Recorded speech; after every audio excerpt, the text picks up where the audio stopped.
Phrasal verb থেকে মাধ্যমিকে তোমাদের 3 নম্বরের প্রশ্ন আসে এবং তুমি যদি তিনটির মধ্যে তিনটি ফ্রেজাল ভার্ব একদম কমন পেতে চাও তাহলে এই ভিডিওটি সম্পূর্ণ তোমার জন্য। এই ভিডিওতে আমি আলোচনা করতে চলেছি বিগত 20 বছরে মাধ্যমিকে যে ফ্রেজাল ভার্ব গুলো এসছে, অর্থাৎ 2020 সাল থেকে 2026 সাল পর্যন্ত কোন কোন ফ্রেজাল ভার্ব গুলো এসছে তা বিস্তারিত আলোচনা। তারপরে আমি আলোচনা করব ফ্রেজাল ভার্ব কিভাবে লিখতে হয় এবং তারপরে ফ্রেজাল ভার্বের সম্পূর্ণ সাজেশন। অর্থাৎ এই ভিডিওটি যদি তোমরা সম্পূর্ণ দেখো তাহলে ফ্রেজাল ভার্ব নিয়ে তোমাদের আর কিন্তু কোনো ধরনের কোনো সমস্যা থাকবে না। এই ভিডিওতে আমি তোমাদের একটি ফ্রি পিডিএফ এবং একটি পেড পিডিএফ নিয়ে আলোচনা করতে চলেছি। ফ্রি পিডিএফটিতে তোমরা মাধ্যমিকের যে ফ্রেজাল ভার্বের সাজেশন, সেই ফ্রেজাল ভার্বের সম্পূর্ণ সাজেশনটি পেয়ে যাবে, কিন্তু সেই সাজেশনটি পেতে হলে ভিডিওটি সম্পূর্ণ দেখতে হবে, কারণ সেই পিডিএফটির পাসওয়ার্ড কিন্তু আমি এই পুরো ভিডিওটির কোনো একটা জায়গায় বলে দিয়েছি। তোমরা সম্পূর্ণ ভিডিও দেখলে তবেই সেই পিডিএফটি আনলক করতে পারবে। সুতরাং ভিডিওটি সম্পূর্ণ দেখো এবং পেড পিডিএফটিতে কি যে আছে তোমরা ভালো করে বুঝে নাও। তোমরা যে সিন, আনসিন, গ্রামার, রাইটিং এই সমস্ত কিছুর উপরে তোমরা যদি সাজেশন চাও কিন্তু সেই পেড পিডিএফটিতে আছে এবং যে পিডিএফটির মূল্য মাত্র 99 টাকা। এবং সেই পিডিএফটিতে কি কি আছে আমি ডেসক্রিপশন বক্সে একটি ভিডিও লিংক দিয়ে দিচ্ছি, তোমরা সেই ভিডিওটি দেখে নিলে তোমরা বুঝে যাবে যে সেই পিডিএফটিতে কি কি তোমরা পাবে। So without any wasting time, let's start the video. আমি পরস্পর খুব সুন্দর করে আলোচনা করছি। তোমরা এখানে দেখতে পাবে মোট 3টি কিন্তু প্রশ্ন দেওয়া আছে।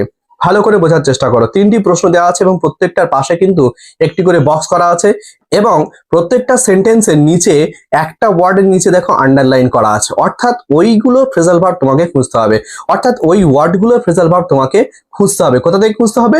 নিচে দেখো লিস্ট দেওয়া আছে। তাহলে 3টে প্রশ্ন, 4টে কিন্তু তোমাদের লিস্ট দেওয়া আছে, কিন্তু শুধুমাত্র তুমি যদি ওই লিস্ট থেকে ওই ফ্রেজাল ভার্ব গুলো নিয়ে ওই বক্সে লিখে দাও তাহলে কিন্তু হবে না, তাহলে কিন্তু ভুল হয়ে যাবে। তাহলে লেখার পদ্ধতিটি কি একটু ভালো করে বোঝার চেষ্টা করো।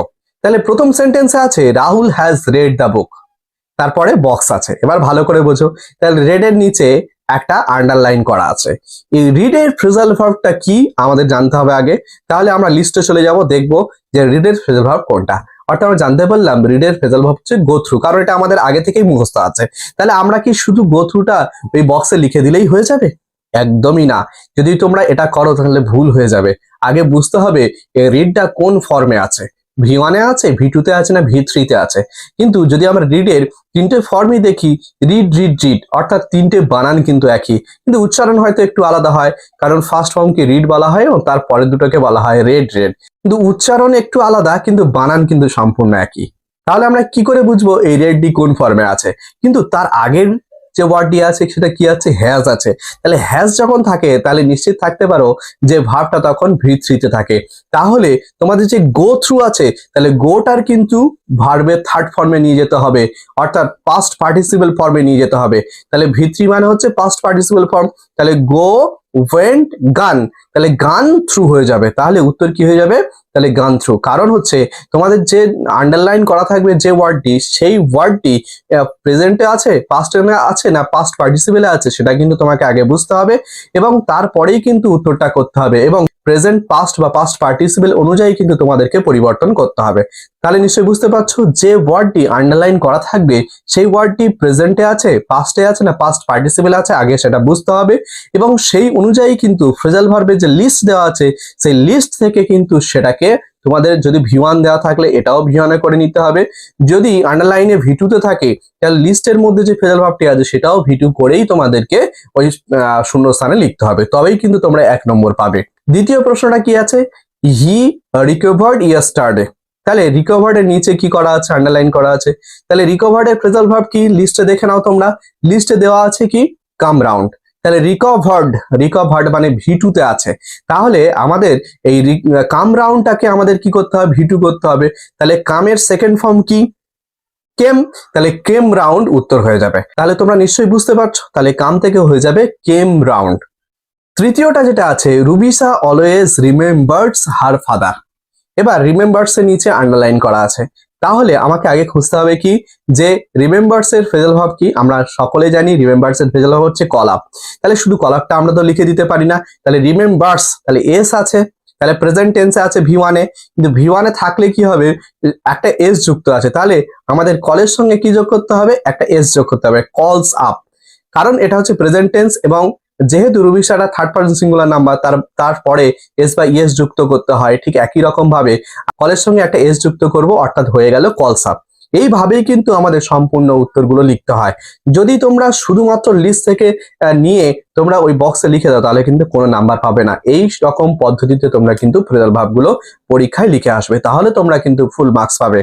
এবার আমি আলোচনা করছি মাধ্যমিক 2027-এ কোন কোন ফ্রেজাল ভার্বগুলো তোমাদের জন্য সবচাইতে গুরুত্বপূর্ণ সেগুলো নিয়েও বিস্তারিত আলোচনা।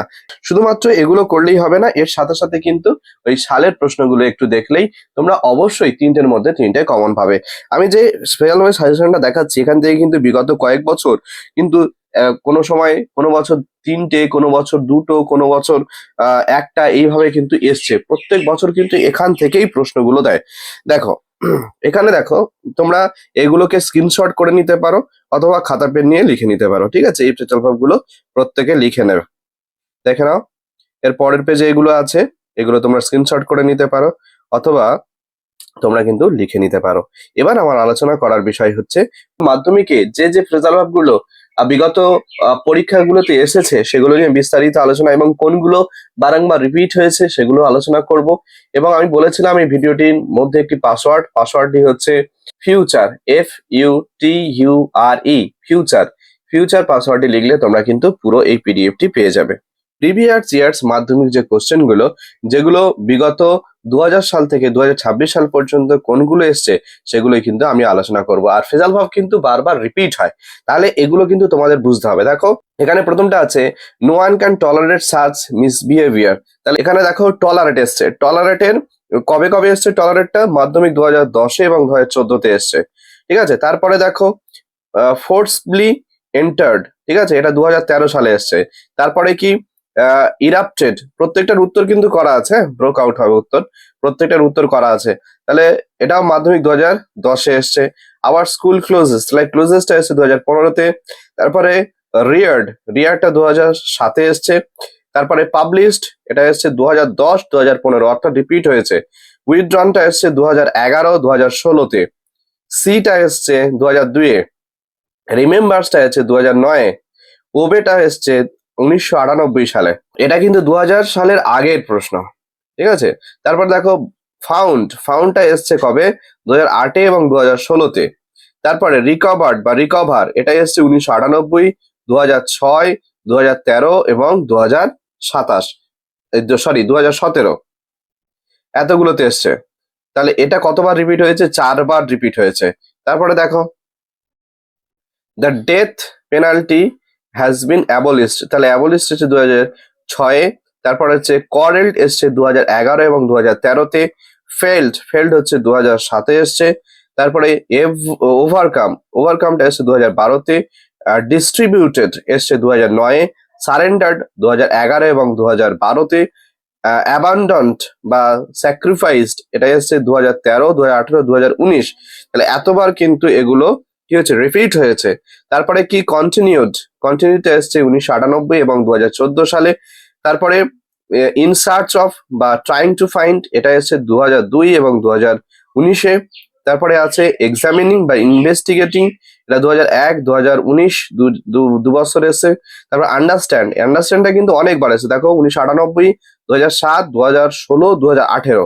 তারপরে দ্য ডায়েটটা এসছে 2001 এবং 2014। পোস্টপনটা এসছে 1998 এবং 2017। ওরটা এসছে 2017। তারপরে টলারেটটা এসছে 1998 এবং 2012।